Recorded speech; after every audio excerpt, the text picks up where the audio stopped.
In 2016, Microsoft had one simple request. They wanted Kiwi Bernard to be their keynote speaker for a very prestigious conference. Now, Kiwi Bernard is a spectacular orator who built a successful diamond business from the ground up in the United States. However, their request had one simple problem. You see, Kiwi Bernard, his day of rest was the same day as the conference, and as a result, he declined the offer. Now, Microsoft did what any Fortune 500 company would do. They increased their compensation price significantly, but he still declined. Now, Microsoft wanted Kiwi so much so that they decided to move the conference to another day just to acquire Mr. Bernard. A couple months later, Mr. Bernard received a phone call from a senior executive at Microsoft. In this phone call, the senior executive detailed to Mr. Bernard a conversation that took place on Mr. Gates' private airjet. And at this airjet, the planning committee for the conference was telling Mr. Gates how difficult it was to acquire Mr. Bernard. He simply paused and responded with, "That's what happens when you have something that money cannot buy." In my life, I have seen the words of Mr. Gates to be true. I personally rest for 24 hours each week. Now, what does my rest really look like? Well, I rest from Friday at sunset to Saturday at sunset. During that time, I don't do any work, no academic work. I don't check my emails, nor do I look at or pay my bills. My friends and family know that I am free, and we have the chance to hang out and just spend time with each other if we so choose. So you may be wondering, how does a 22-year-old young man dental student get to resting for 24 hours each week? Well, I would tell you that it's actually been in my family for a really long time, stretching all the way back to my great-grandparents. However, for so long, it was just a tradition. It's not something I really took on as my own. But it wasn't until about halfway through high school, and then 2 years after that, that I began to really make resting my own. So, what was the reason for my rest? Why did I begin to rest so much? Well, it starts with burn and ends with out. You see, burnout is something that plagues so many Americans, and I'm sure a lot of us in this auditorium today. And the funny thing about my journey and how I encountered burnout was that I didn't even know I was burned out. I just found myself unenthusiastic, unmotivated, and just not happy with life. And that's the best way that I could describe it. But thus began my long healing journey from burnout. And I learned a lot of things along the way. Now, resting for 24 hours each week was very important in me healing from burnout. But it was even more important in me preventing burnout. You see, we learn about two types of medicine in school. The first is preventative medicine, and it's a style of healthcare which has a goal of preventing a certain outcome from manifesting. But then there's also curative medicine, which has a primary goal of curing or eradicating an already present disease. Resting for 24 hours each week has been my most effective and potent way of keeping burnout at bay. I often tell myself, if something takes more than 6 days out of my week to complete, probably isn't worth doing. You see, in that statement are not themes of laziness or of me giving up, but there is a theme of self-respect. So, what has my rest looked like, or what has it done for me? I kind of boiled it down to 3 things for you guys. The first is that I kind of see that I have a higher work ethic because I rest for 24 hours each week. So let's go back in time. Do you remember when we were kids and our parents let us know, hey, at the end of school, I'm going to take you to the ice cream shop or we're going to go to your favorite restaurant? Well, that's all we look forward to for that day. We were excited. That's kind of how I look at my rest. During the week, I put in extra work, in a healthy way, of course, working very hard because I know I have something to look forward to at the end of the week. Number 2, I find that my mental health is a little bit more resilient. You see, the things that we encounter each and every day during the week have a way of just gnawing us down, making us feel like we have nothing left. Well, when I rest for that one day, I have a chance just to recollect myself, get myself back together so that I'm rejuvenated and ready for the next week. And then lastly, I find that my sleeping schedule is a little bit more consistent because I rest for 24 hours. Being a dental student, sometimes I'm going to bed late, getting up early, doing what I have to do to succeed, along with my classmates. But resting for 24 hours each week allows me just to get in bed at an early time, get up when I want, guilt-free, and that I'm ready for the next week at hand. Now, I know we're all sensible people here, and I told you my story, but I also brought data with me, because it's important, right? The first thing that I would like to talk to you about is an article by Forbes.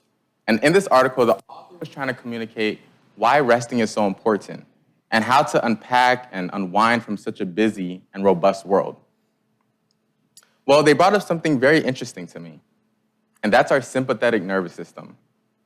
Your sympathetic nervous system is a program that's built into each and every one of us to help keep us alive. For instance, let's say that you're walking down a forest path in primitive society looking for some berries, delicious berries. And from a rustling bush sprung forth a pack of hungry wolves. Well, your sympathetic nervous system would initiate. So your lungs would open up to take in more air, more blood would rush to your muscles to bring nutrients and oxygen, and even your eyes would dilate to take in more information. You're ready to survive. Now, I call it the sympathetic nervous system, but you might know it as the fight or flight response. And this has kept humans alive for many, many years. Now, this is great and all. It really is. But it can have a little downside to it. You see, when your sympathetic nervous system is activated, a hormone called cortisol is also released. And we call that the stress hormone. Now, in today's society, it can be a little hard because it doesn't just take a pack of hungry wolves to make your sympathetic nervous system initiate. It can be a bad grade, a group project, or a bill that's so high that you can't pay. And at that time, your sympathetic nervous system initiates because you think you need to fight or flight. Well, you want to know how you correct or deal with all the negative side effects of stress and the sympathetic nervous system? Well, you initiate the parasympathetic nervous system, or what we like to call the rest and digest phase. And during that time, your body's able to rejuvenate and you promote healthy bodily functions. The next thing that I would like to talk about is what happens when you push your body to the point where it can't handle it. If you don't rest, what actually happens? And I think through that, we're able to see why rest is really important. Well, the first thing I'd like to discuss is something that I'm sure that we all can agree on in this auditorium. And it's that drunk driving is terrible. It claims so many lives per year, and as well, a lot of hearts of parents, siblings, and more. Well, I was able to find a study. It compared drunk driving to fatigue driving. And they were able to find that those who were fatigued had a mean reaction time that was 0.52 seconds slower than those who were drunk. What does that mean? Well, it means that those who are fatigued could not react or process information as well as someone who is drunk. And to me, that's really profound. You see, when we're fatigued, when we push ourselves to that level or that breaking point, our minds take a big hit. And our productivity can go down. Our creativity as well can fall. And in a world where our productivity and creativity are so important to us becoming the best academic individuals and career individuals that we want to be, I say to rest. Preserve those qualities of yourself. The last thing that I would like to talk about is a part of our being that typically forces us to rest more often than not, which is our bodies. You see, there's something called Overtraining Syndrome. And while burnout kind of more so deals with the mind, Overtraining Syndrome is with the body. So it kind of is characterized by someone who is constantly working out, pushing themselves, most of the time an athlete, to the point that even though they're working out more and more, their performance is declining. Sound familiar? And what's amazing about this is that the side effects or the symptoms are very similar to burnout. So they'll become unenthusiastic about life, they're moody and unmotivated. And interestingly enough, they're even more prone to infection. So I wanted to know, how does someone deal with overtraining syndrome? Well, I posed this question to our favorite search engine, which starts with a G, and you want to know what was 9th on that list? Take time to rest. Just give your body a time to relax. Go outside, enjoy the day, eat right, but rest. Now, if we take that same amount of care with our bodies, why not with our minds? So, what prevents us from resting? What gets in the way? Why can't we rest? Well, I would tell you it's things like low socioeconomic status, third shift jobs, weekend jobs, and much more. And of course, themes of self-idolatrism, consumerism, and capitalism in our society just don't make matters worse, or better for that. So, how can you rest? How can you incorporate resting into your life? Well, I have 3 pointers for you. The first is that you have to plan to rest. You see, resting does not just happen because we always have something to do, always have somewhere to be, and our lives, if left up to us sometimes, will just be filled with work. You have to prioritize it. Make it something that you want to do and have to do. Number 2, with resting, you want to do it with people. Like with anything in life, it's more enjoyable when others are around. I encourage you to rest with your friends because it also adds that accountability component to it. And then lastly, when resting for 24 hours each week, be committed.